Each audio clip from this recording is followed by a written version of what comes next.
Lulusong pa ako! Anak ko! Babalikan ko kayo! Tulungan niyo ako! Nay! Tay! Tandaan mo ito! May araw ka rin!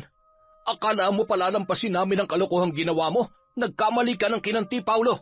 Salamat sa tulong mo, anak ko, April. At sana, habang may panahon ka pa'y makawala ka sa gantong klaseng lalaki. Walang kwenta! Dahil sa iyong kapangasan na lukuhin at saktan ng anak ko. At ang pagkamatay ng bata na sariling dugot laman mo, tanggapin mo ang kaakibat na sumpa ng iyong mga kasalanan. Mas nanaisin mo pang mamatay kaysa mabuhay sa takot at sakit na ikakabit ko sa iyo. Wag! Maawa ka! Sino ka? Bakit mo ginagawa sa akin to? Sino ka? Anong kasalanan ko sa iyo? Taon 2018, Bicol. Habang nagluluto ng hapunan ang mag-asawang Marta at Pedro, ay abala naman sa pagsasampay ng mga damit ang kanilang nag-iisang anak na si Riza. Napasilip naman ang dalaga sa dalawang lalaking papasok sa tarangkahan ng kanilang hanap buhay. Ang isa sa mga yon ay si Ivan. Nasa unang taon pa lamang siya sa sekundarya nung umalis yun. Nagmadali naman siyang tapusin ang pagsasampay. May pagkamahiyain kasi si Riza. Napansin naman agad ni Paulo ang dalaga na hindi niya gaanong namukaan dahil natakpan ang mukha noon na mahaba niyang buhok. Pre, mukhang maganda nga dito sa baryo niyo. Bukod sa malamig ang simoy ng hangin, maganda rin ang tanawin. Loko ka ha? Mukhang iba na namang magandang tanawin ang tinutukoy mo.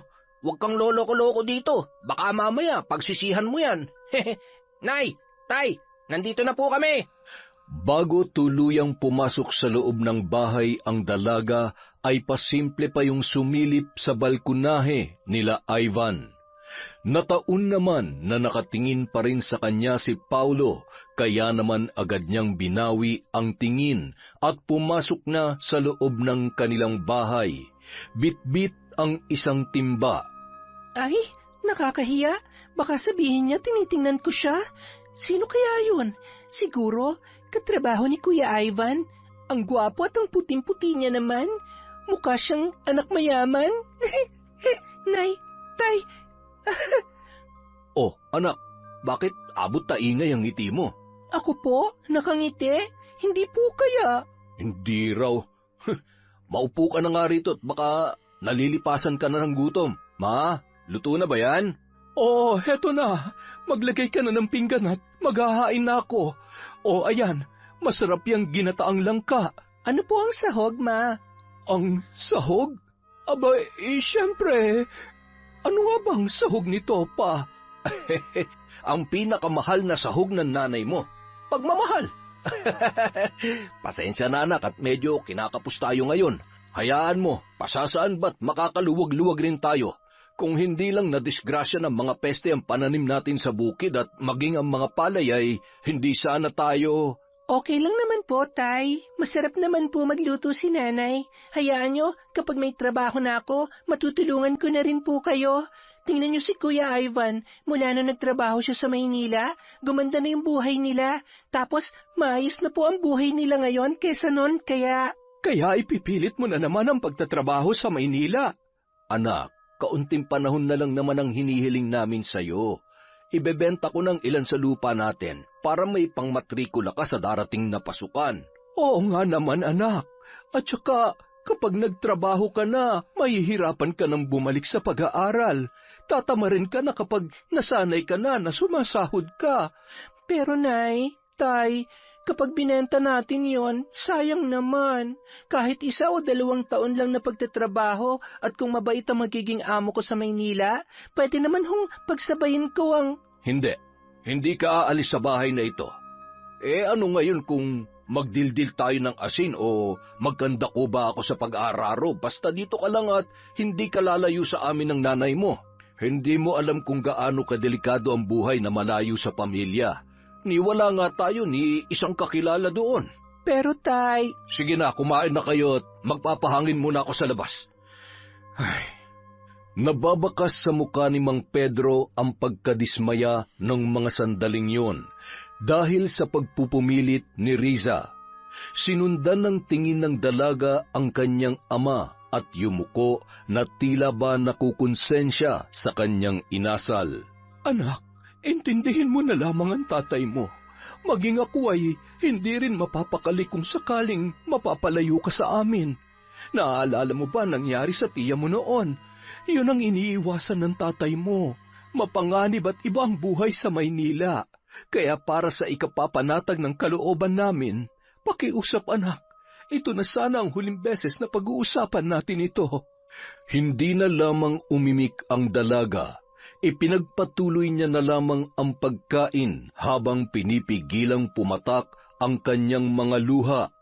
Pakiramdam niya kasi ay wala siyang karapatang magpasya para sa kanyang sarili.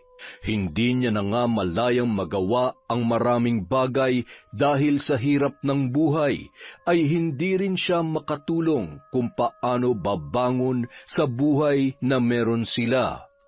Pagkatapos kumain ay agad niyang hinugasan ang pinggan na kanilang pinagkainan. Lumabas yon ng bahay at naglakad-lakad papunta sa may sapa. Yun ang paborito niyang puntahan kapag malungkot siya o kapag mabigat ang kanyang pakiramdam. Nang makarating doon ay agad niyang hinubad ang kanyang tsinelas at itinabi sa may damuhan. Agad na yung nagtampisaw sa sapa at umupo sa isang malaking bato. Sabay na pabuntong hininga na lamang si Riza. Dumampot yon ng ilang puting bato mula sa mababaw na tubig at inihahagis niya yon sa malalim. nakakainis. Lagi na lang bawal, lahat na lang bawal. Anong akala nila sa akin? Ibon na nakakulong sa hawla? Bakit hindi nila ako hiyaan lumipad at gawin kung anong gusto ko? Ayaw ko ng ganitong buhay. Ayaw ko mamatay na mahirap. Ayaw ko. Matapos humagulhol ay agad yung naglakad papunta sa may kalalimang bahagi ng sapa at lumangoy. Maya-maya, pumikit at nagpalutang-lutang yon upang pakalmahin ang kanyang sarili. Samantala,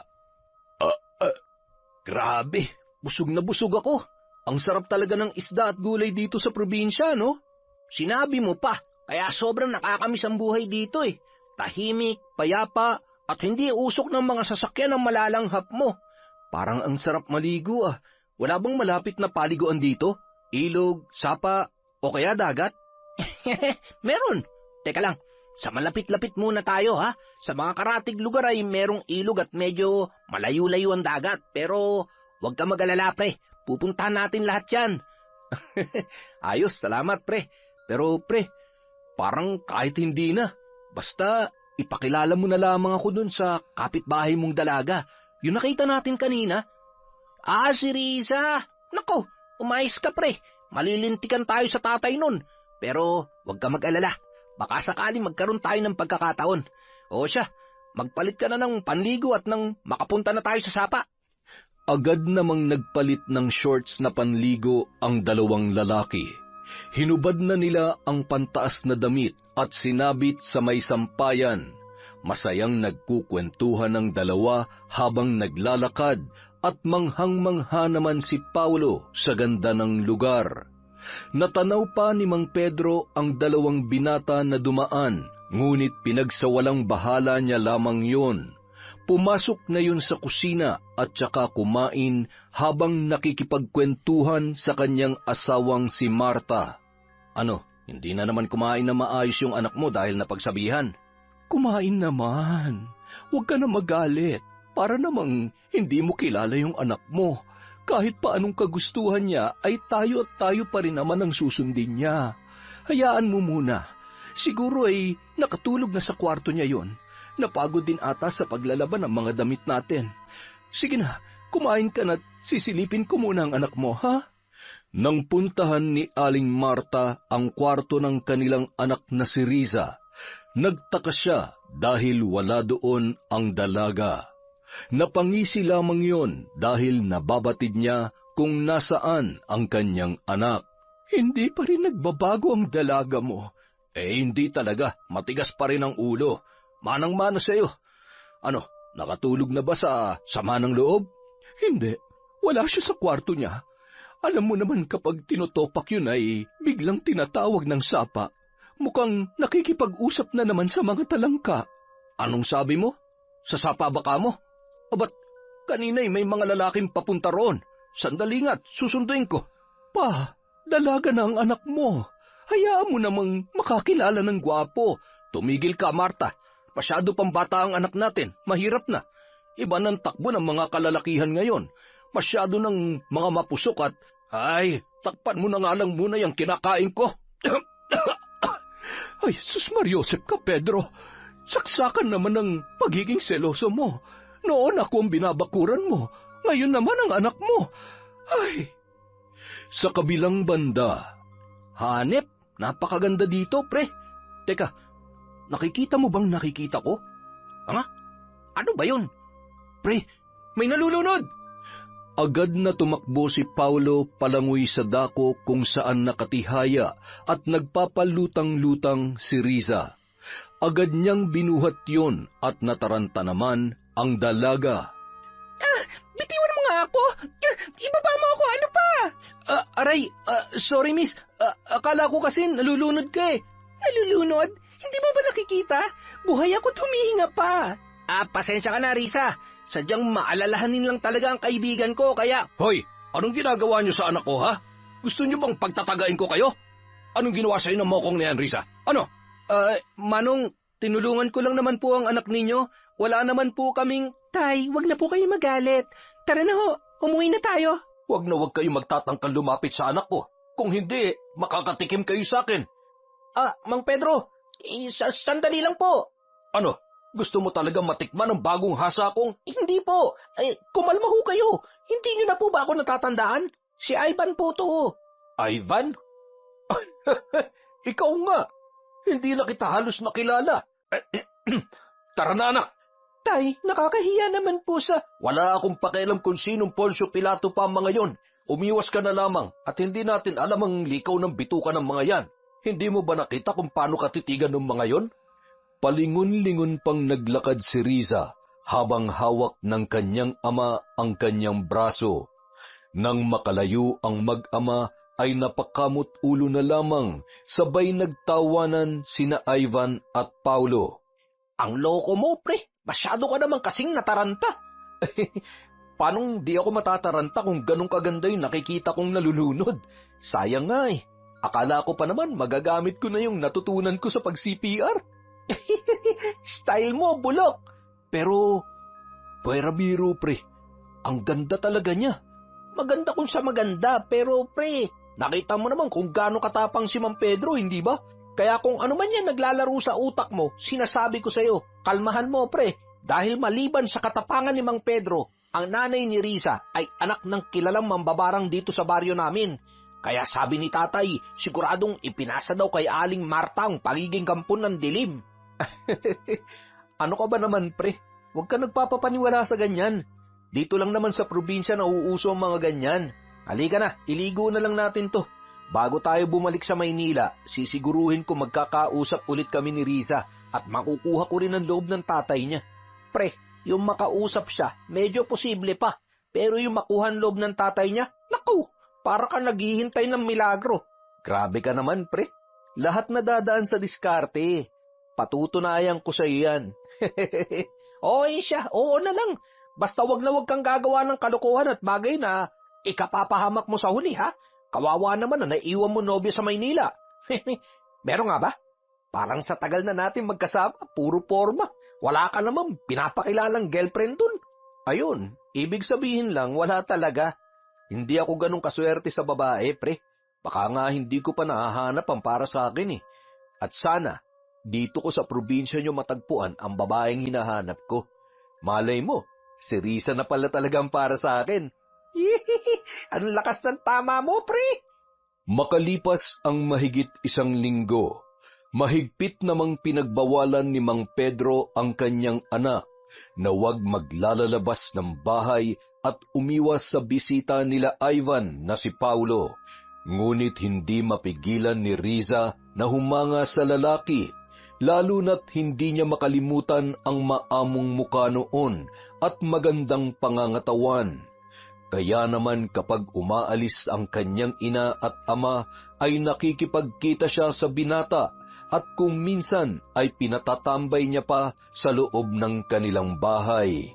Hanggang isang araw, "O anak, ngayong linggo ay madalas kaming gagabihin ng nanay mo sa bukid ha? Ikaw nang bahala dito sa bahay. At yung bilin ko sa'yo ha, huwag ka muna maglalalabas. Sa linggo na lamang at nang masamahan ka ng nanay mo. Bagong palit ang baterya ng radyo, magpatugtog ka na lamang para hindi ka mainip."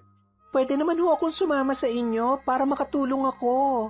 "Huwag na't maraming trabahador doon, baka may manligaw pa sa'yo. Pumirmi ka na lamang dito sa loob ng bahay. Napakainit pati, masisira lamang yung kutis mo." Paano naman ako? Hindi ka ba naaawa sa kutis ko? At isa pa, sige ka, baka may manligaw sa akin doon." Sino naman ang manliligaw sa'yo doon? Ano, mga engkanto? Ay nako, napakasama mo talaga sa akin. Kapag ako nainis, outside ti Colombo ka. Biro lang naman. Wala maglalakas loob na manligaw sa'yo, ma. Aba, takot lang nila. Kung gusto nila ng sakit ng katawan, talaga namang pagbibigyan ko sila. Mabuti naman at nagkakaliwanagan tayo. O siya anak, aalis na kami ha? Kumain ka na lamang dyan. Huwag kang magpapalipas ng gutom. Sige po, Nay, Tay, mag-iingat po kayo. Isara mo ng maayos itong pinto ha? Opo. Pagkalabas ng mag-asawa, isinara at itinali pa ni Mang Pedro ng maayos ang kanilang tarangkahan. Ganun ang nakagawian nila kapag iniiwan mag-isa ang dalaga. Palinga-linga pa yun sa paligid at sumilip sa kanilang kapitbahay. Mukhang nakaalis na yata si Ivan at yung mokong na umaali-aligid sa anak natin ah. Hindi kaya nasusobrahan naman na ang pagprotekta natin kay Riza? Hindi kaya nasasakal na siya? Baka isipin niya wala tayong tiwala sa kanya. Ma, matalinong anak natin. Siguradong nauunawaan niya tayo. Tsaka, para sa kanya naman ang ginagawa natin Hindi sa wala tayong tiwala sa kanya, kundi sa mga taong nakapaligid. Alam mo naman ang panahon ngayon. Tsaka, kung may isang bagay man akong iniiwasan, yung maulit pa nangyari kay ate dahil sa labis na pagtitiwala. Ngayon pa ba? Mapakamag-anak o malapit na kaibigan ay kaya ka rin traidorin. Kaya di bali nang walang kinikilalang kaibigan ng anak natin. Basta tayong mag-asawa, puprotektahan natin siya hanggang sa huli nating hininga. Hindi sa lahat ng oras ay buhay tayo. Paano kapag wala na tayo? Sa tingin mo ba, makakabuti na wala siyang ibang matatakbuhan? Tsaka na nga lang natin pag-usapan yan. Bilisan mo na't baka hinihintay na tayo ng mga kasamahan natin. Hindi na lamang umimik pa si Marta dahil nasisiguro niyang mauuwi lamang sa pagtatalo kapag kinulit niya pa ang kanyang asawa. Samantala, agad na nagpalit ng magandang damit si Riza at sinuklay ang mahaba niyang buhok. Halos maligo rin yun sa pabango at kinuha sa bag ng kanyang nanay ang lipstick na sa unang pagkakataon ay susubukan niyang gamitin. Tuwang-tuwa pa siya habang pinagmamasdan yun at agad na nilagyan ang kanyang maninipis na labi. Bagamat hindi sanay na gumagamit ay aksidente niyang naputol yun. Hala! Anong gagawin ko dito? Siguradong pagagalitan ako ni nanay. Ano ba naman yan? Maigi pa itago ko na lang to. Dito, siguro naman hindi na to makikita ni nanay. Pagkatapos maitago ang putol na lipstick, ay muli yung humarap sa salamin at masayang pinagmasdan ang kanyang sarili. Napakaganda ko naman. Siguradong matutuwa si Paulo. Sabi niya, mas lalo akong gaganda kapag nag-ayos ako. Hindi nagtagal, narinig niya na ang malakas na kalabog na animoy tumalon sa kanilang bakod. Aray, napasama yata ang talon ko ah.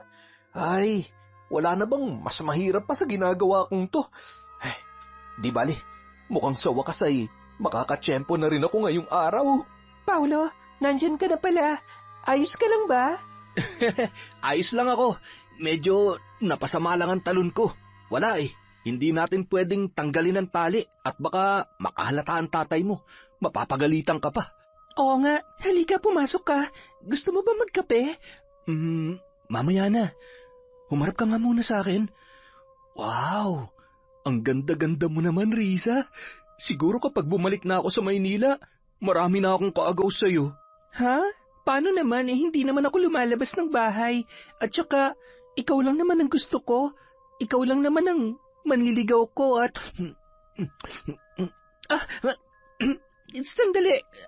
Ipagtitimpla muna kita ng... Riza, nandito ako para malaman kung pareho tayo ng nararamdaman. Ngayon ko lang naramdaman to. Sa tingin ko, mahal na kita. Mahal mo rin ba ako? Paulo, ano kasi... Ano? Kung sakaling hindi mo ako mahal, mas mabuti pa sigurong magpaalam na ako.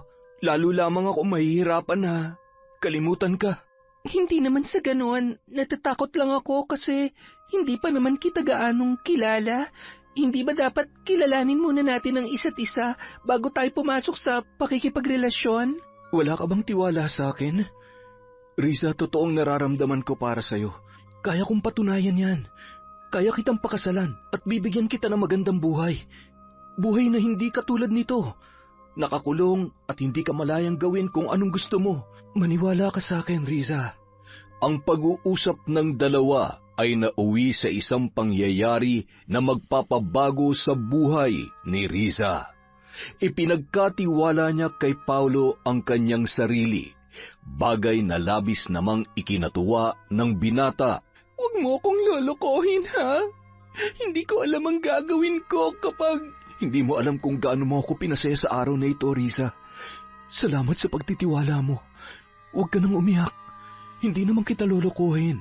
Kahit magkalayo tayo, palagi pa rin ako maglalaan ng oras para sa'yo. Tatawagan kita palagi, ha? Sabi mo yan, ha? At saka, huwag ka maghahanap ng iba doon. Lagi ka mag-iingat. Hintayin mo lang ako, ha? Babalik ako rito. Pinapangako ko yan. Maniwala ka sa akin. Buong araw na magkasama ang dalawa. Pagsapit ng 4:00 ay pinauwi na ni Riza si Paulo. Maliban sa magliligpit pa siya ay kinakailangan niyang ayusin ang kanyang sarili upang hindi makahalata ang kanyang mga magulang. Mahigpit na niyakap ni Paulo ang dalaga bago tuluyang lumabas ng bahay at muling tumalon sa may katamtamang taas ng bakod. Samantala, nakakunot noon namang palakad-lakad si Ivan at nakahawak sa kanyang baba, habang nag-iisip kung saan pumunta ang kanyang kaibigang si Paulo. Huy! Anong iniisip mo, ha? Oh, buti naman nandito ka na. Saan ka ba nanggaling? Kanina pa kita hinihintay, ah. Akala ko naman nagkandaligaw-ligaw ka na. At bakit ganyang kaganda ang ngiti mo, ha? Pre, nagawa ko. Nagawa mong ano? Nakuha ko na si Riza. Sabi ko naman sa iyo eh. Ano? Gago mo, pre. Hindi ka talaga nakinig sa akin. Naku, patay tayo dyan. Akala mo nagbibiro ako? Kapag nalaman ni Mang Pedro ang tungkol sa inyo, pre, magtago ka na sa pinanggalingan mo. Ay, wag mo nga akong tinatakot. Tsaka, paalis naman na tayo. Paano niya ako hahanapin sa Maynila, ha? Ay, hindi mo ako naiintindihan eh. Isa pa, kawawa naman yung tao. Batang-bata pa si Riza. Paano kung... Ay, ayusin mo na nga yung mga gamit mo. Ako namumroblema sa mga pinaggagawa mo eh. Ano akala mo sa mga dalagang magaganda dito? Putahe na gusto mo lang tikman? Pambira naman talaga oh. Mukhang nagsisisi na ako na isinama kita dito eh. Pagkalipas ng 2 buwan. Ang sakit ng sikmura ako. Nahihilo ako at... Ano bang nangyayari sa iyo, anak? May lagnat ka ba? Ilang araw ka nang nagkakaganyan. Gusto mo bang magpatingin sa doktor? Tawasin kaya kita at baka napaglaruan ka na naman ng engkanto sa sapa. Hindi na ho. Okay lang po ako, Nay. Baka kailangan ko lang pong magpahinga at matulog. Sigurado ka ba? Tumango na lamang ang dalaga at agad na pumasok sa loob ng kanyang kwarto. Habang nagkakape ay malalim naman ang iniisip ni Mang Pedro, sabay na pabuntong hininga.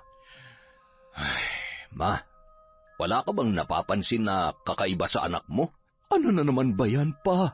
Huwag mo nga akong pinapakaba. At saka, imposible naman dahil hindi naman siya lumalabas ng bahay. Oo nga, pero paano kung pinasok siya? Palagi natin siyang iniiwan na mag-isa dito.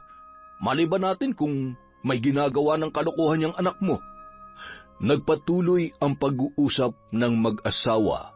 Sa loob naman ng kwarto ay aligaga si Riza habang tinatawagan ang numero na iniwan sa kanya ni Paulo.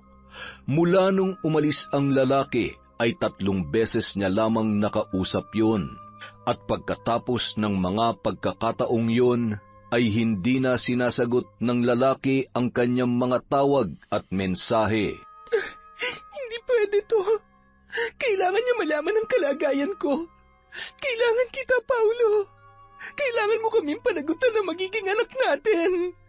Habang umiiyak, pumasok ang mag-asawa sa kwarto ni Riza. Agad naman na nagpahid ng luha ang dalaga. Bakit ka umiiyak? Ano? Hindi ka na kinakausap ng tatay ng anak mo? Tay, ano pong ibig niyong sabihin? Sa edad kong to, hindi mo na ako maloloko, Riza. Anak, magsabi ka nga sa amin ng totoo. Buntis ka ba? Sinong tatay ng anak mo? Nay, Tay, sorry po. Mahal ko po siya at alam kong mahal niya rin po ako. Kaya niya naman po kaming panindigan, kaya huwag po sana kayong magagalit. Sinasabi ko na nga ba, pagkatapos ka naming ingatan, ikaw rin ang sumira sa buhay mo. Bakit ba napakatigas ng ulo mo, Riza?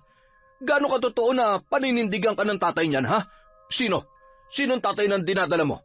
Sabi mo sa akin ang totoo. Tay, huwag na po kayong magalit. Magsasabi naman po ako ng totoo. Si Paulo po. May nangyari po sa amin bago sila bumalik ng Maynila. Anak ng putya naman, Riza. Nag-iisip ka ba? Bumigay ka sa isang dayot hindi naman natin kilala? Saan ba kami nagkulang sa'yo, ha? Ano bang dahilan at nagawa mong sirain ang buhay mo? Pedro, minahon ka. Makakasabayan sa anak mo. Alam mo namang nagdadalang tao na siya. Hayaan mo na kung hindi siya panindigan ng lalaking yon. Ang importante ay nasa atin ang anak natin. Hindi po. Ang sabi niya sa akin kapag nabuntis niya ako, magsasama kami bilang isang pamilya. Kukunin niya ako at siya magbibigay ng magandang buhay sa akin. Hindi ako makakapayag na ikulong niyo ako sa loob ng bahay na to kasama ang anak ko. Iiwan mo kami ng nanay mo para lamang sa lalaking yon?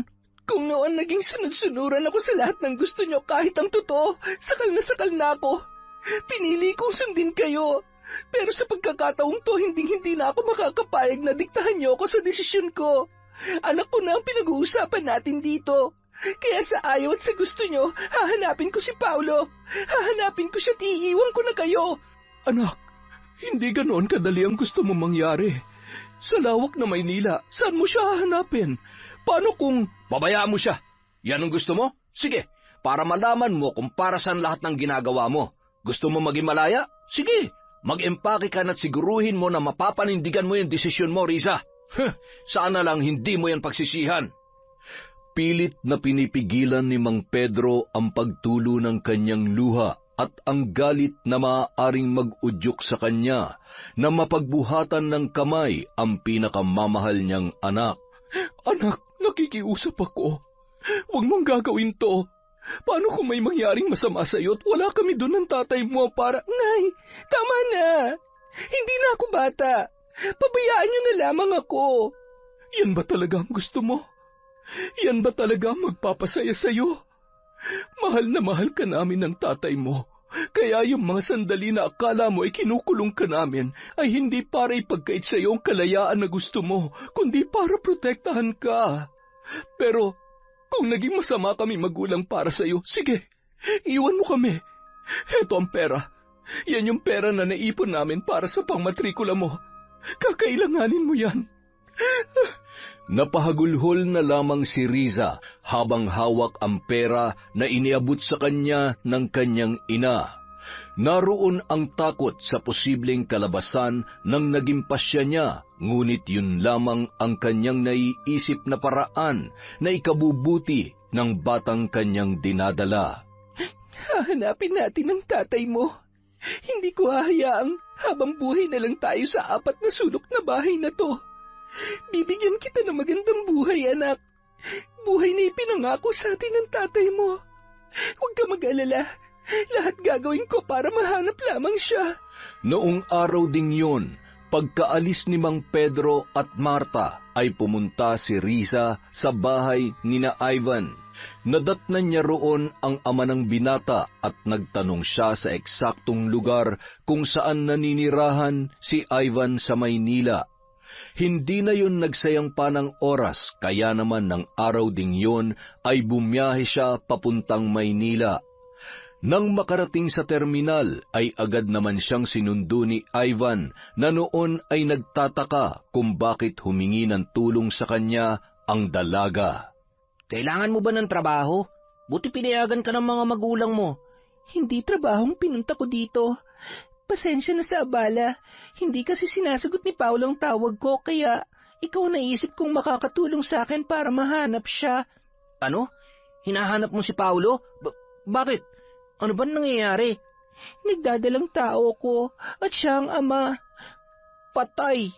Matutulungan mo ba ako? Ang problema ay mahigit 1 buwan na rin kaming hindi nagkikita. Ang alam ko ay may inaasikaso siya dahil plano niya magtrabaho abroad.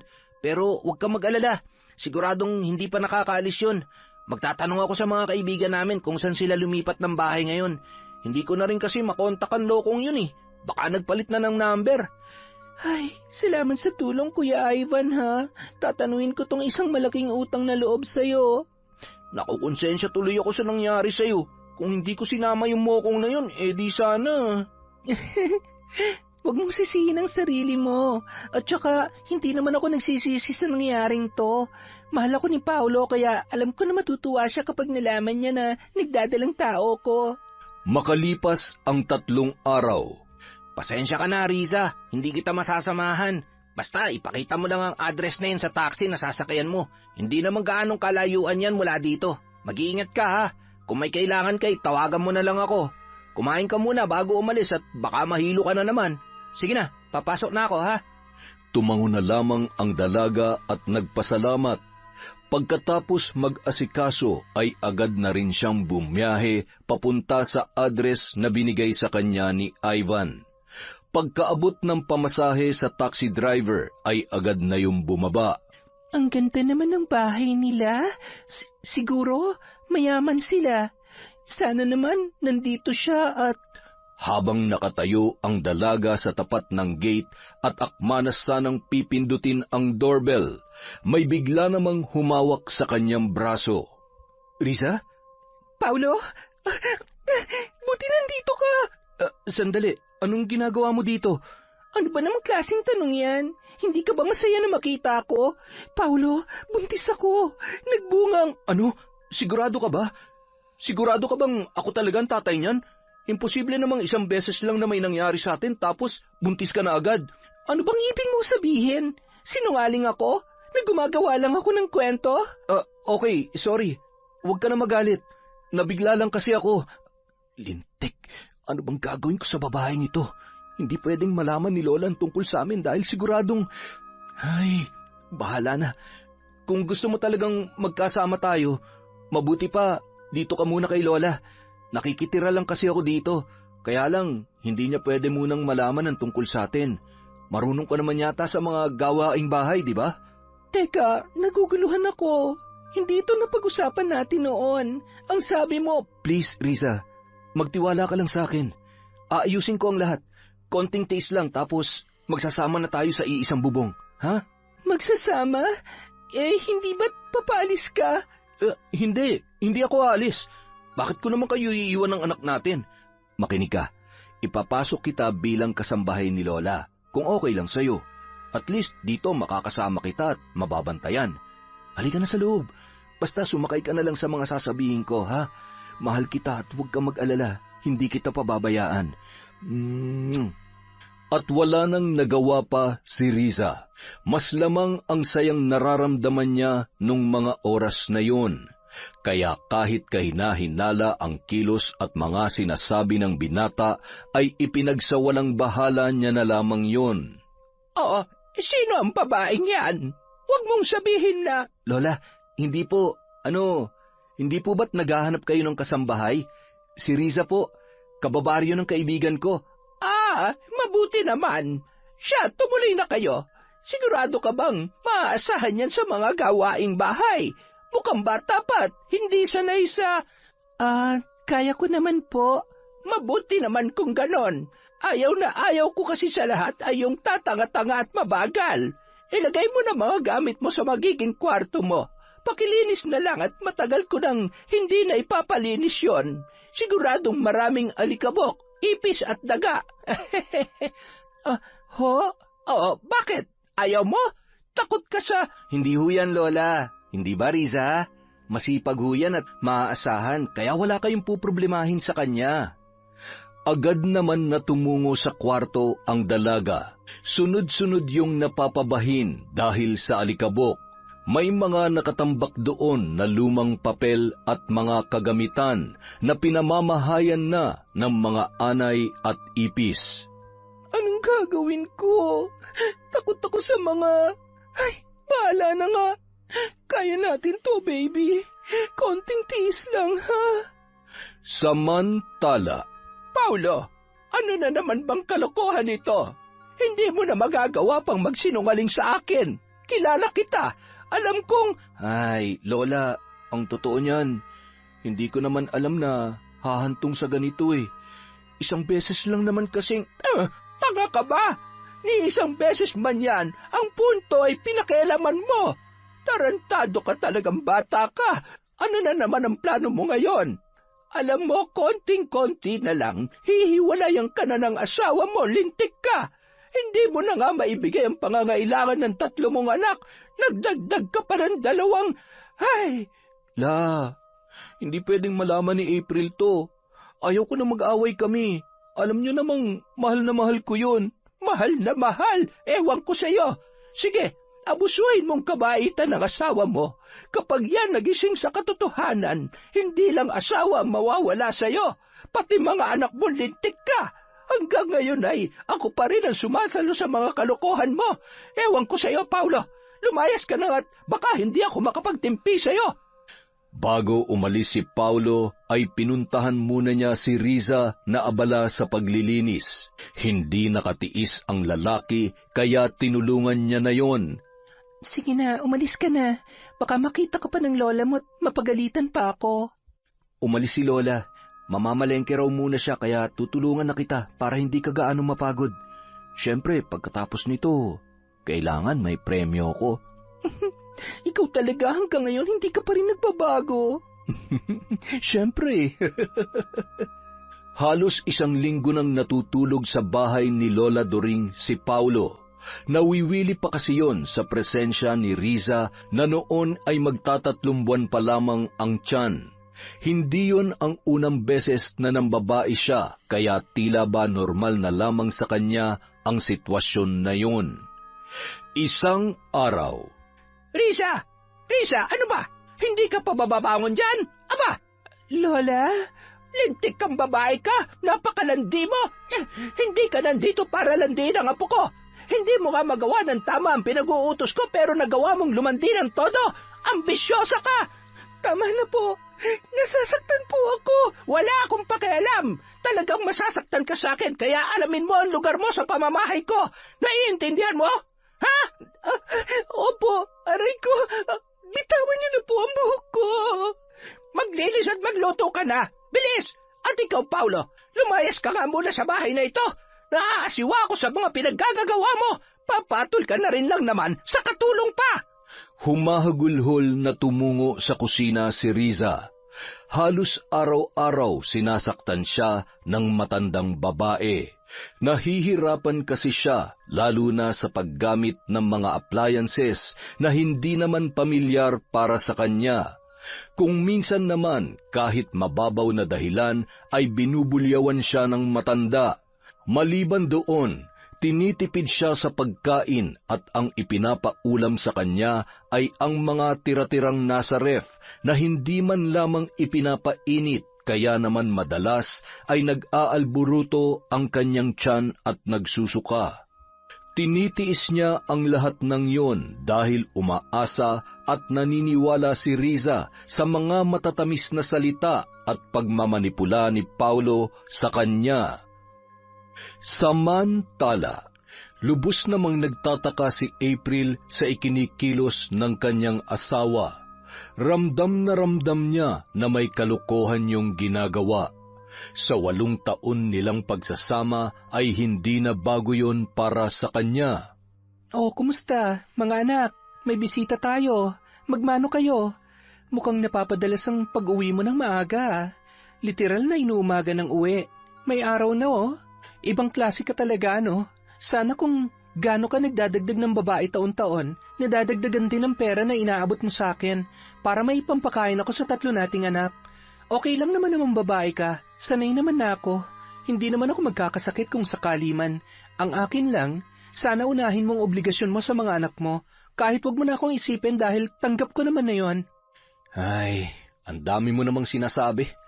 Wala akong ginagawang masama. Doon ako natutulog kay Lola dahil masama ang pakiramdam niya. Alam mo naman, mag-isa lang yun sa bahay.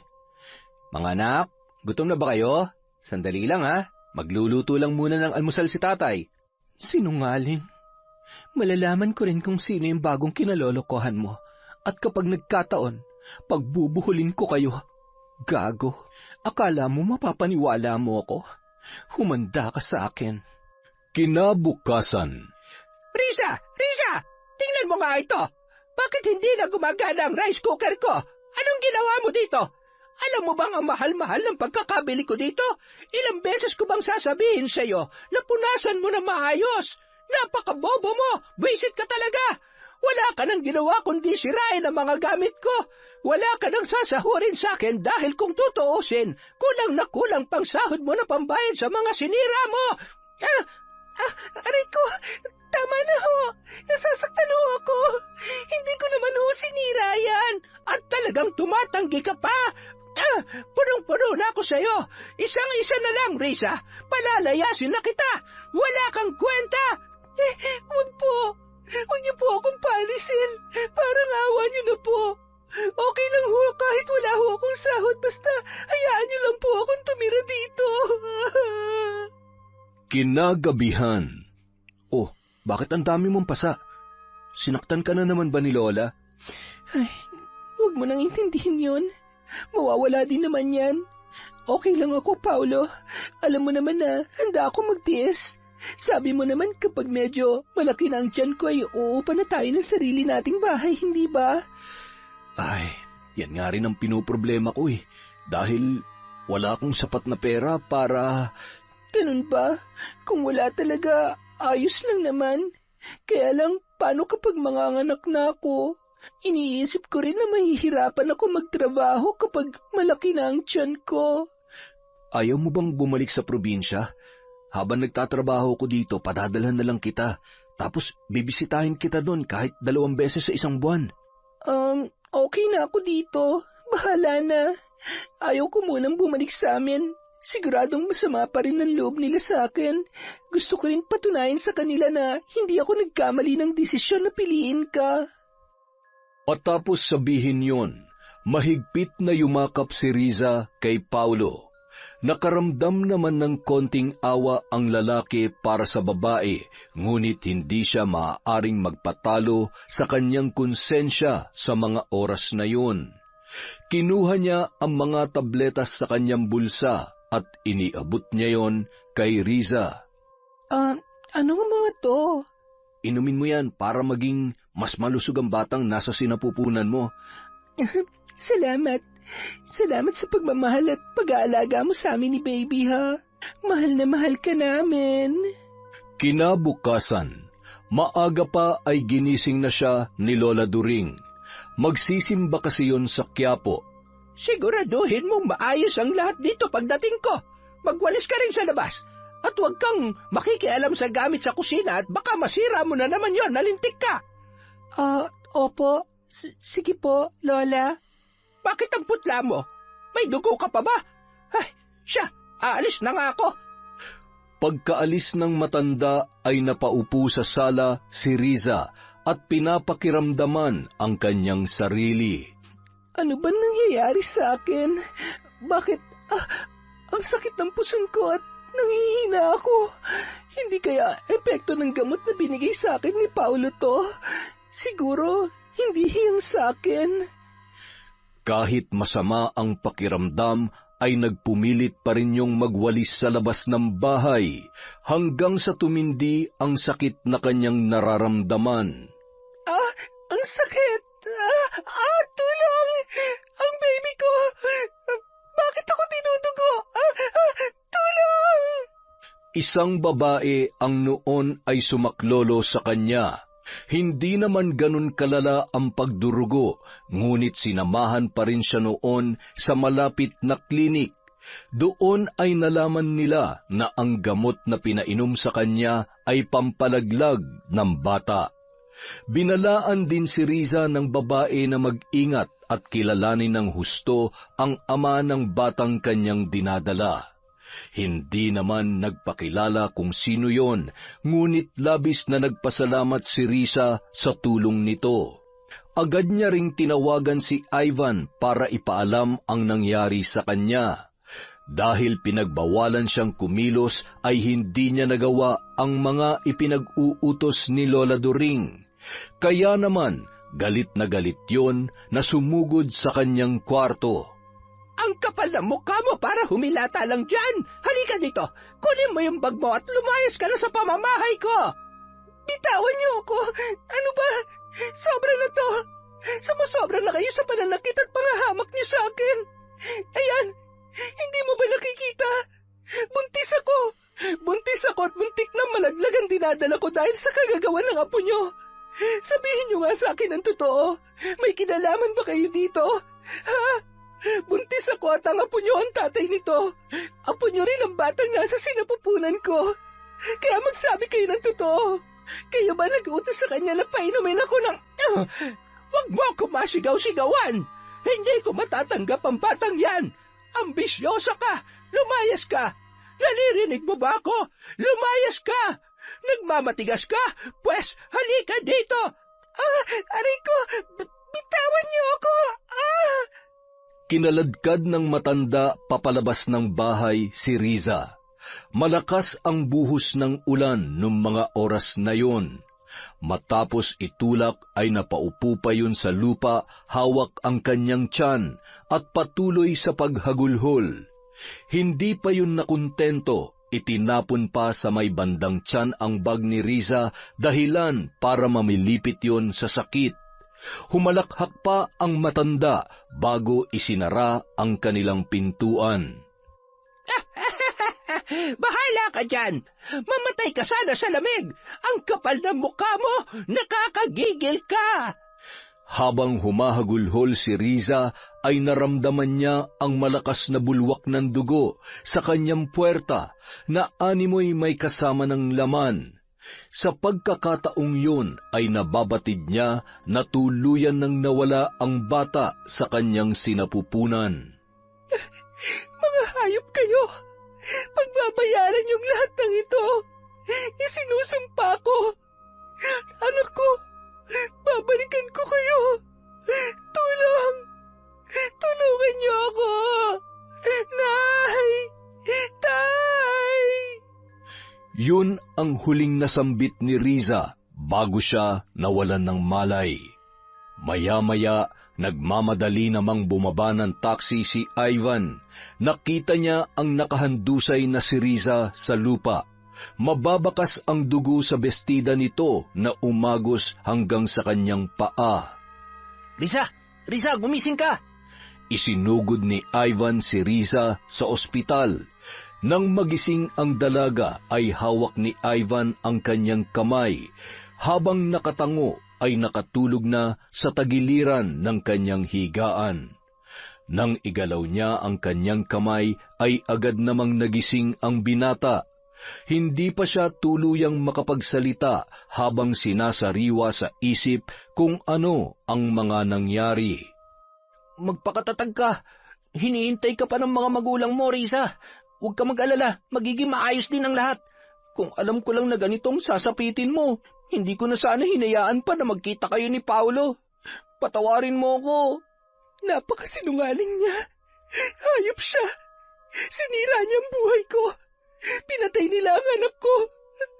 Mga hayop sila. Hindi ko sila mapapatawad. Kinaumagahan, ikinagulat ni Riza ang pagdating ng kanyang nanay at tatay. Anak, sobrang nag-alala kami sa iyo. Bakit naman kasi ang tigas-tigas ng ulo mo? Tingnan mo nangyari sa iyo. Bakit po kayo nandito? Hindi ba dapat pabayaan niyo na lamang ako? Hindi ako naging mabuting anak sa inyo. Kasalanan kong lahat ng ito dahil hindi ako nakinig at sinuway ko kayo. Pabayaan niyo na lamang po ako, Nay, Tay. Hindi ako karapat-dapat sa pagmamahal niyo dahil salbahe ako. Masama akong anak at hinayaan ko na mawala sa akin ang anak ko. Wala akong kwentang ina. Anak, tama na. Marahil ay nagkamali ka. Pero kahit anong mangyari, anak ka pa rin namin. Naligaw ka ng landas, pero alam namin na babalik at babalik ka. At kami bilang mga magulang mo, ilang beses ka magkamali, nandito kami para tulungan ka na itama ang mga pagkakamali mo. Sasamahan ka namin bumangon, katulad nung maliit ka pa. Ilang beses ka mamadapa at masugatan, lagi pa rin kaming nandito ng tatay mo. Mahal na mahal ka namin, anak. Salamat, Ivan. Kung hindi dahil sa iyo, baka kung ano na nangyari sa anak namin. Ay, walang anuman po. Pasensya na po talaga. Hindi ko naman po alam na hahantong sa ganito ang lahat. Maliban sa naging malapit kami magkaibigan sa trabaho nun, hindi ko naman po alam kung anong klaseng lalaki talaga siya. Makalipas ang 1 linggo, papabalik na sana sila sa probinsya nang tumawag ang babaeng tumulong kay Riza nang unang beses na nawalan yon ng malay. Kaya naman nagplano muna silang puntahan ang bahay nito, lalo na't sinabi noon na may importante siyang sasabihin kay Riza. Samantala, ano bang meron? Bakit ang dami mo niluto? May mga bisita ka ba? Oo. At saka para sa mga bata. Unang sahod ko kasi ngayon sa online job ko, kaya syempre, kailangan mag-celebrate. Maupo ka na't ang mga bata. Paparating na rin naman ang mga bisita ko. Excited ka na ba? Excited saan? Na makilala ang mga bisita ko. Malay mo, kilala mo rin sila. Ay, kinakabahan ako ah. Parang ngayon lang ulit kita nakitang ganyang kasaya. April, baka naman may iba ka ng kinalolokohan, ha? Nagpapakatino na ako. Kaya wag na wag kong malalaman na may lalaki ka. Ako? May lalaki? Seryoso ka ba? Pasensya na. Hindi ako katulad mong makati at manloloko. Mga anak, halina kayo dito, kakain na tayo. Ilang sandali pa, pinagbuksan ni April ang kanyang mga bisita at agad na iginiya papunta sa kusina. Halos hindi makakilos sa kinaupuan si Paulo nang makita ang mga pamilyar na muka sa kanyang harapan habang ipinakikilala siya ni April bilang kanyang asawa. Nagmano naman ang mga bata sa mga bisita at maayos na bumalik sa kani-kanilang upuan. Mga anak, dun muna kayo sa kwarto nyo. Sandali lang to, may pag-uusapan lang kami, ha? Agad namang nagtakbuhan ang mga bata papunta sa kanilang silid. Pipi yata ang asawa mo, iha, at mahihain ah. Tingnan mo. Sira ulo ka. Tila blanko ang isip ni Riza nung mga oras na yun. Napatuloy lamang sa pagbuhos ng luha ang kanyang mga mata. Gusto niya na lamang matunaw sa kanyang kinatatayuan nang malaman ang sikreto ni Paulo. Naninikip ang kanyang dibdib habang nakakuyom ang palad at nagtatakbo yun sa labas na agad namang sinundan nina Ivan at Aling Marta. Tandaan mo to, may araw ka rin. Akala mo palalampasin namin ang kalokohang ginawa mo. Nagkamali ka ng kinunti, Paulo. Salamat sa tulong mo sa anak ko, April. At sana habang may panahon ka pa, makawala ka na sa ganitong klaseng lalaki. Walang kwenta. Dinuro pa yun ni Mang Pedro bago tuluyang umalis. Paano mo nagawa sa akin to? Ha? Asawa mo ko? Bakit?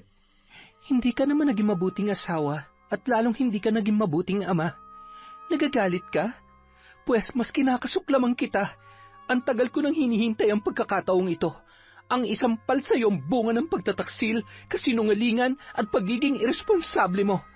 Ngayon din, tinatapos ko na ang ugnayan natin. Sa papel na lamang tayo kasal.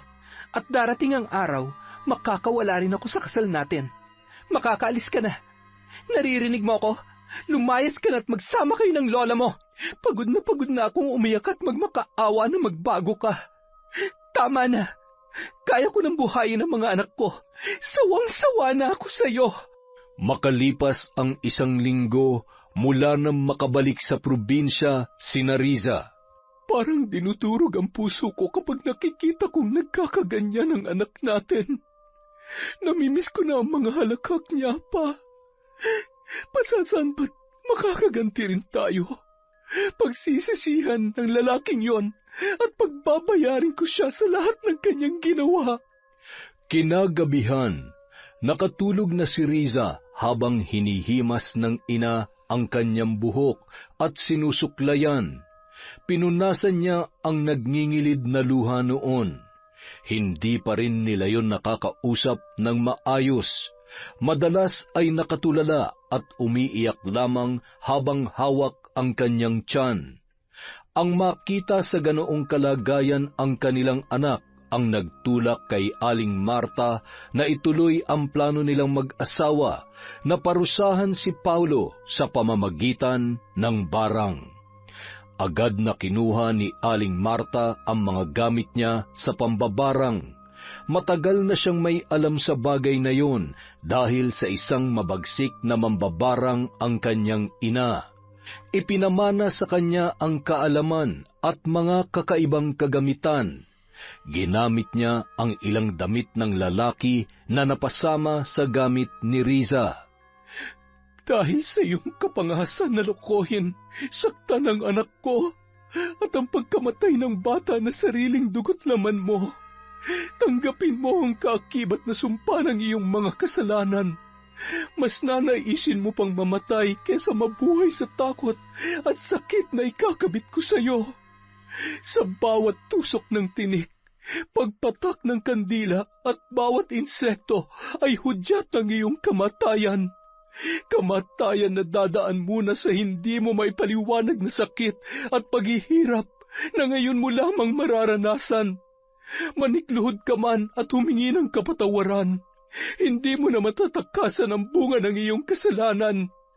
Lahat ng sakit at kamalasan ay isa sa iyo, Paulo. Samantala, hindi ka ba talaga titigil sa kakainom, ha? Kahit magpakalunod ka pa sa alak, hindi ka na babalikan pa ni April. Kung ako sa iyo, ayusin mo yan sarili mo. Patunayan mo sa kanya na handa kang magbago. Pilitin mo magkaroon na maayos na buhay dahil hindi sa lahat ng panahon ay nandito ako. Paano kung... nalinig ka pa dibdib ko? Apo, hindi ako makahiga. Tulungan mo ako. Lola, gumising ka. Hindi mo ako pwedeng iwan, Lola. Kailangan ko kayo. Lola! Lola!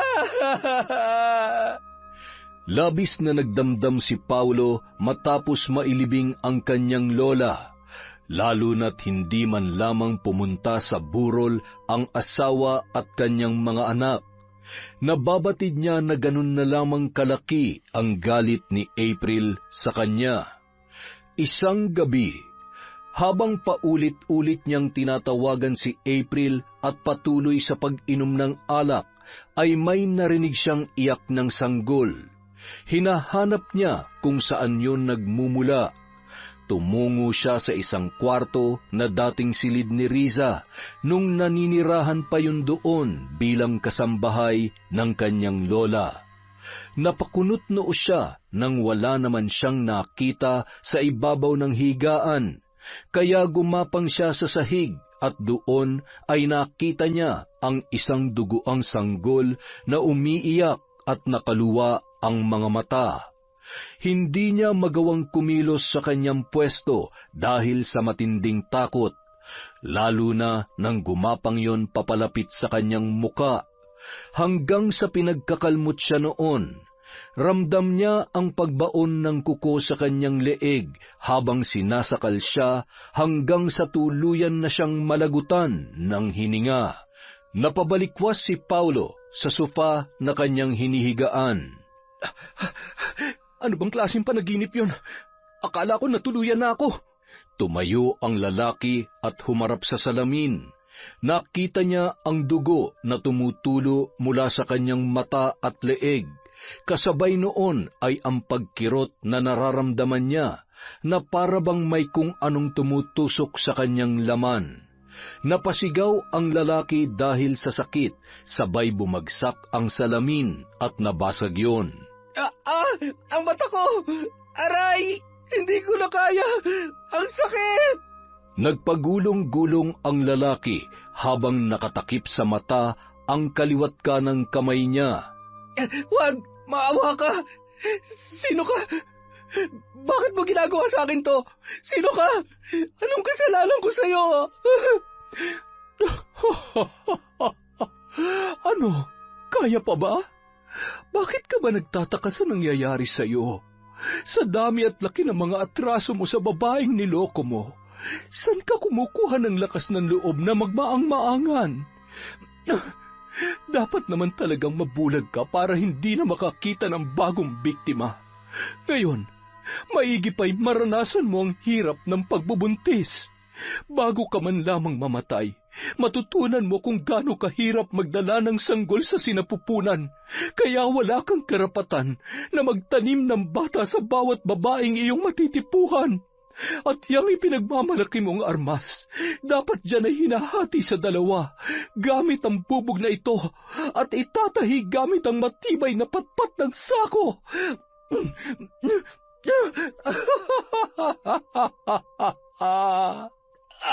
Ang tiyan ko! Bakit lumalaki ang tiyan ko? Tulong! Napakaingay mo. Mukhang kailangan ko munang tahiin yung bunganga mo. Naririndi na ako sa'yo. Oh, ayan. Ayos ba? Di nanahimik ka na ngayon. Ang ingay-ingay mo kasi. Wala mang nakikita ay ramdam na ramdam ni Paulo ang pagbabago ng kanyang katawan. Napahiyaw yun nang maramdaman niya ang pagtilamsik ng dugo sa kanyang ari na animoy hinati. Halos mapatiran siya ng hininga nang maramdaman niya ang pagbaon ng malaking karayom at sinulid sa kanyang laman, hanggang sa tuluyan na yung mawalan ng malay. Kinaumagahan, nagising si Paulo na masakit ang ulo. Nagkalat ang dugo sa sahig, kaya nababatid niyang totoo ang laman ng kanyang panaginip. Bakit nakakakita na ulit ako? Ano ba talaga nangyayari sa akin? Nababaliw na ba ako? Pero hindi. Sigurado ako sa nangyari kagabi. Panaginip lang ba talaga yun? Bahala na nga. Sa tuwing sumasapit ang gabi, nanunumbalik ang sakit na kanyang nararamdaman. Hindi siya makakita at makapagsalita. Hanggang sa isang umaga, araw ng Biyernes, nagising siya na punong-puno ng pasa ang kanyang mga braso at muka. Ang paa niya ay nangingitim na tila ba nabubulok at may tumutubong kung ano-ano na madalas ay dumadapo sa kahoy na nabubulok. Hinimas niya ang kanyang tiyan at ramdam niya ang kirot noon. Kapag kanyang nadidiinan ay nabubulabog ang laman, na animoy may mga mahahaba at matatalas na galamay. Napahagulhol si Paulo nang maalala niya ang sinabi ni Ivan tungkol sa mambabarang. Noon niya napagtanto na posibleng totoo nga yun. Sobra na. Hindi ko na kaya. Hirap na ako. Patayin mo na lamang ako kaysa pahirapan mo ko ng ganito. Patayin mo na lamang ako. Alam ko malaking kasalanan ko kung sino ka man. Patawarin niyo ako. Pakiusap. Wala naman lang saysay ang buhay ko. Iniwan na ako ng asawa at anak ko. Wala na ang lola ko. Wala na akong trabaho. Ano pa bang hinihintay mo? Patayin mo na lamang ako. Napahawak si Paulo sa kanyang tiyan na animoy humihilab. Pakiramdam niya ay mapapatiran na siya ng hininga sa sobrang lakas ng mga puwersa ng mga naggagalawang insekto sa loob noon. Hanggang sa may mga naglabasan sa kanyang ilong, tainga at muling tumutulo ang dugo sa kanyang mata. Ibinukanon ang kanyang bibig at sumuka ng kung ano-anong di pangkaraniwang bagay na may mga halong putik at buhangin hanggang sa bawian na yon ng buhay. Nang araw ding yun, dala-dala ni April ang dokumento na papipirmahan niya sana sa lalaki. Pumatak ang luha ni April nang makita sa ganoong kalagayan ang ama ng kanyang mga anak. Ngunit mas nanaig ang galit sa ginawa nito sa kanya. Gayunpaman, pinili niya pa ring gawin kung ano ang nararapat. Yun ay ang mailibing ng maayos ang kanyang asawa at tuluyan ng mamuhay ng malaya at payapa kasama ang kanyang mga anak. Kung malaking kasalanan na sukuan ang relasyon nating dalawa, kapalit ng kapayapaan na nararamdaman ko ngayon, handa akong ihingi ng tawad to sa Diyos. Pero alam kong alam mo kung gaano ko nagtiis at naghirap sa ilang taong pagsasama natin. Kung meron man akong pinakatamang nagawa, yun ay ang tulungan si Riza. Sana mahanap mo ang kapayapaan sa pangalawang buhay. Sa kabilang banda, Nay, Tay, nagugutom po ako. Salamat sa Diyos at nagsasalita na ulit ang anak ko. Ay, sandali lamang anak. Maghahain lamang si tatay, ha? Anak, tumawag pala si Ivan. Ang sabi niya ay uuwi daw siya sa susunod na buwan. Kinukumusta ka niya? Magpalakas ka na raw at tutulungan ka niya magkaroon ng maayos na trabaho. Hay, nakakahiya naman kay Kuya Ivan. Lagi na lang niya akong tinutulungan. abay, dapat lang dahil... Pa, ayan ka na naman. Ay, oo na. Siya, anak, bumangon ka na at kumain ka na. Masarap yan. Siyempre, luto ng nanay mo yan at ako ang naggayat. Kumain ka na marami, ha? Masaya namang pinagmamasdan ng mag-asawa na halos maubos ang laman ng pinggan ni Riza. Nangangayayat na rin yon dahil sa labis na depresyon na kanyang pinagdadaanan. Nay, Tay, salamat po. Sa kabila ng mga kasalanan ko sa inyo, hindi niyo pa rin ako pinababayaan. Akala ko hindi niyo na ako matatanggap kaya kahit nahihirapan na ako sa pananakit ng lola ni Paulo ay hindi ko naisipang bumalik na lamang dito. Hindi ko rin ipinaalam agad kay Kuya Ivan dahil ayaw ko na rin siyang maistorbo. Ewan ko ba, hindi ko alam kung dapat ko bang sisihin ang sarili ko. Nakasalanan ko rin kung bakit nawala yung baby ko. Napapagod na akong sisihin ang sarili ko at magalit ng paulit-ulit. Huwag mong sisihin ang sarili mo. Sino ba namang ina ang hindi gugustuhin na mabigyan ng buong pamilya ang anak niya? Kaya naiintindihan ka namin. Masyado ka pa kasing bata kaya natakot kami ng tatay mo. Huwag ka nang mag-isip dahil naturuan ko na ng leksyon ang lokong yon. Nabigyan ko na ng hustisya ang pagkawala ng apo ko. Ano pong ibig niyong sabihin, Nay? Alam kong mali, anak. Pero alam mo na hindi ko kayang makita kang nasasaktan at nahihirapan. Binarang niyo po ba siya? Nay, hindi po ba delikado yon? Nawalan na ho ako ng anak. Paano kung isa naman sa inyo ni tatay ang mapahamak? Wala kang dapat ipag-alala. Alam ko ang ginagawa ko. Isang malaking kasalanan na maaari kong pagbayaran pagdating ng panahong itinakda. Ngunit hindi ako natatakot. Ikaw ang buhay ko. Kaya ilang beses ko mang kailanganin makianib sa itim na kapangyarihan. Basta para sa iyo, anak. Walang-wala akong pagsisisihan. Kaya tumahan ka na. Nakatulog ng muli si Risa sa kakaiyak at pag-aalala. Ano ba naman kasi at sinabi mo pa yun sa anak mo? Nadulas lamang ako. Hindi ko naman alam na ganyan na magiging epekto sa kanya. Ay, manang-mana talaga sa iyo ang anak mo.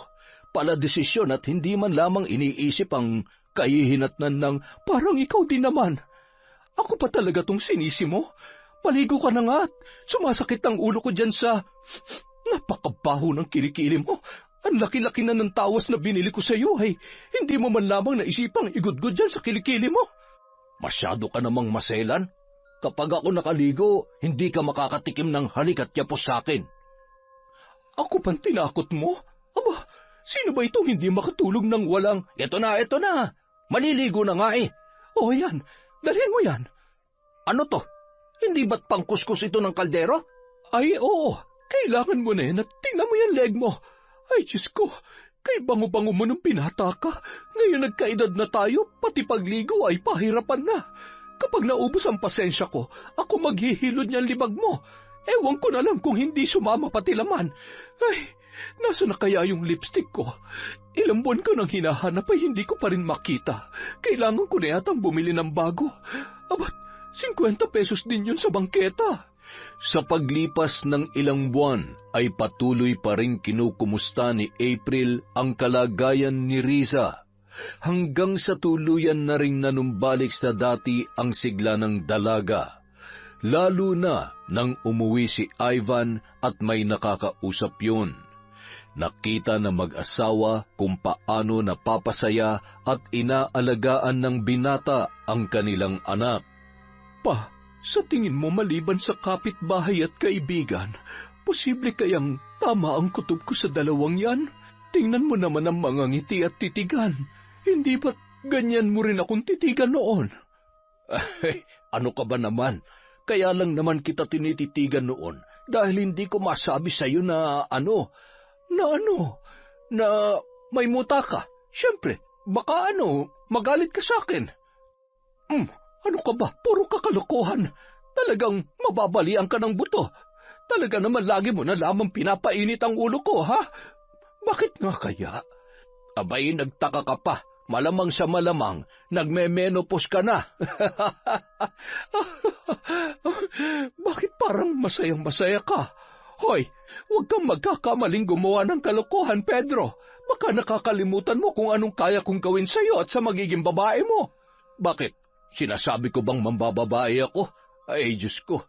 Akala mo ba hindi ko alam ang pinaggagawa mo sa mga babaeng umaali-aligid sa akin noon? Mabuti na lang at alam mo, at hindi ako magdadalawang isip na gawin ng paulit-ulit ang pambabarang para lamang magtanda ang mga... Ikuha mo nga ako ng tubig. Samahan mo ng konting bilis. Dali! Matapos magkwentuhan sina Riza at Ivan, agad na nilapitan ng mag-asawa si Ivan habang may inaasikaso ang kanilang anak sa kusina. Alam mo, iho, napakalaking bagay yung pag-uwi mo. Masaya na ulit si Riza at mukhang ikaw din naman. Alam mo, hindi ka naman na bata. Gayon din ang dalaga namin. Ay, ang dami pang paligoy-ligoy. Ako na nga lang ang kakausap dito kay Ivan. Ako na, masyado ka namang... Di sige, ikaw na. Pero Ivan, isang tanong, isang sagot. May plano ka bang ligawan ng anak ko, ha? Ay, mali naman yan tanong mo. Tumabi ka nga dyan. Ivan, iho, mahal ko ho ang anak ninyo. Pero wag po kayo mag-alala. Alam ko po na hindi pa itong tamang panahon. Handa naman po ako maghintay at gusto ko rin munang maabot niya ang mga pangarap niya.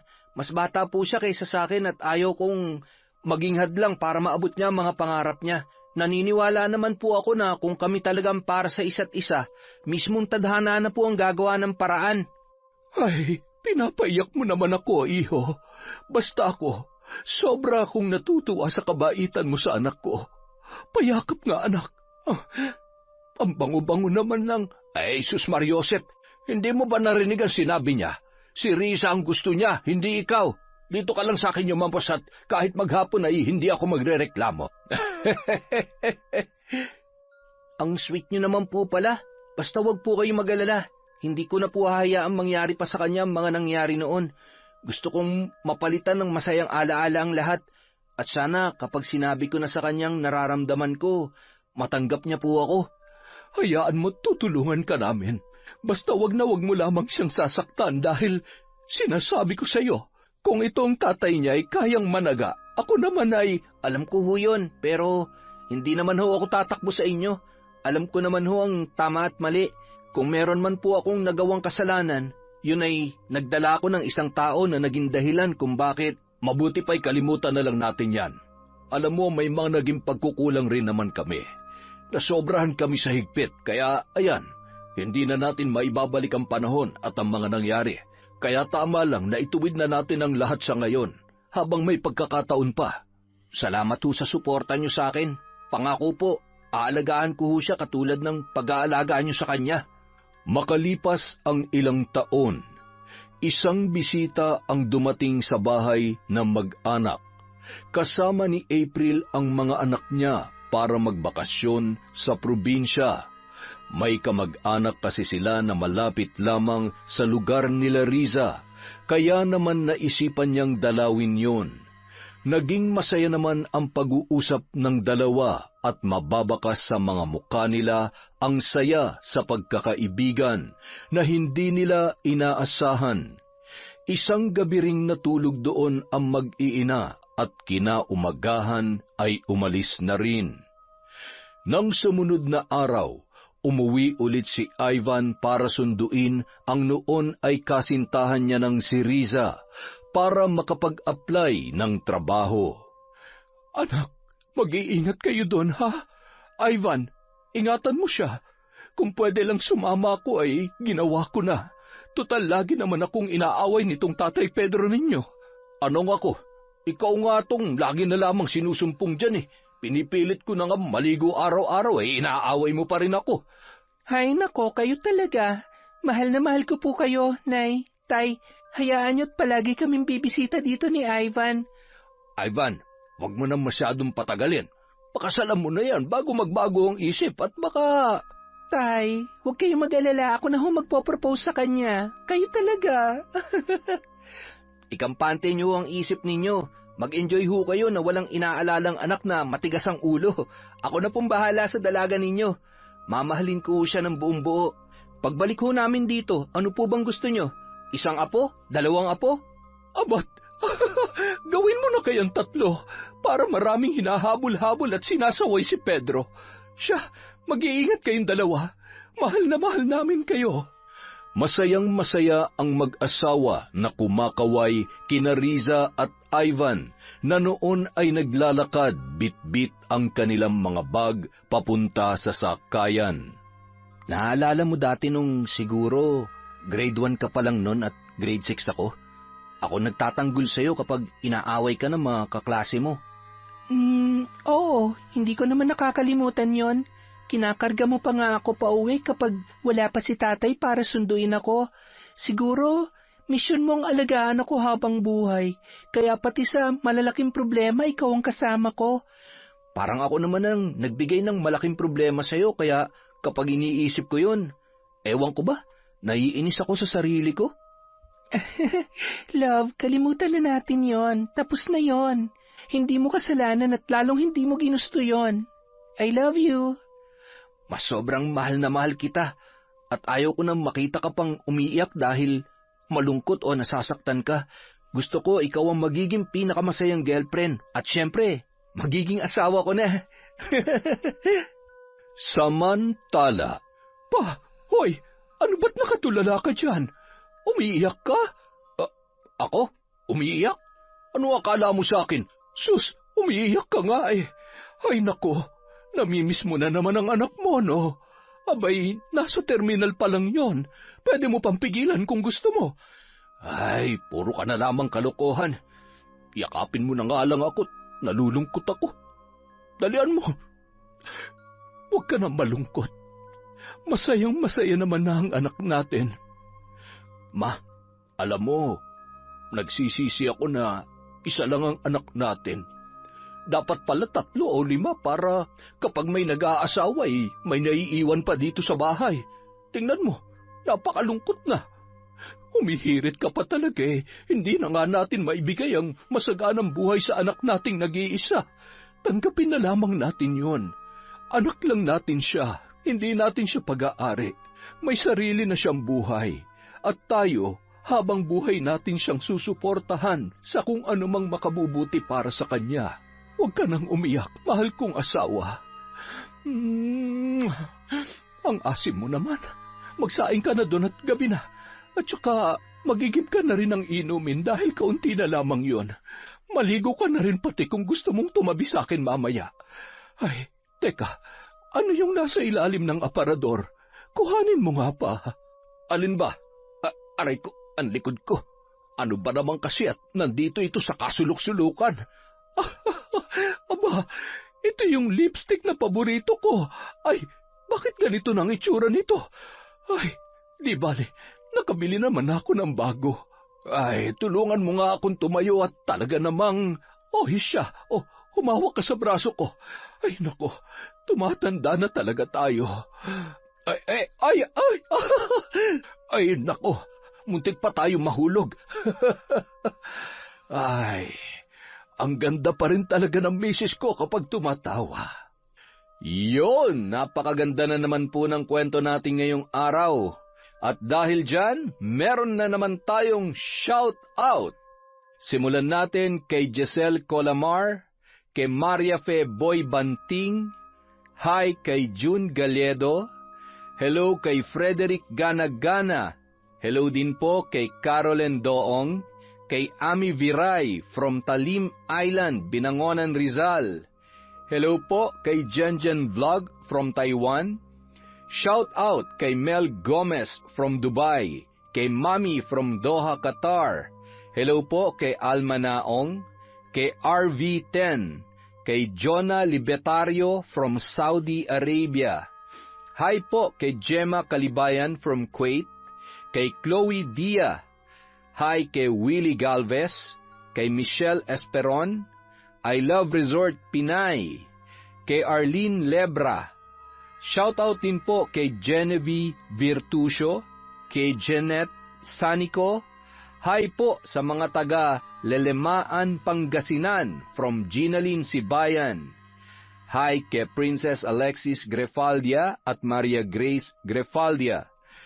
Hello po kay Jeanette Takazawa, kay Ryan Alva, Loretta Bobes, Riza Kahayag at Elidia Bobes.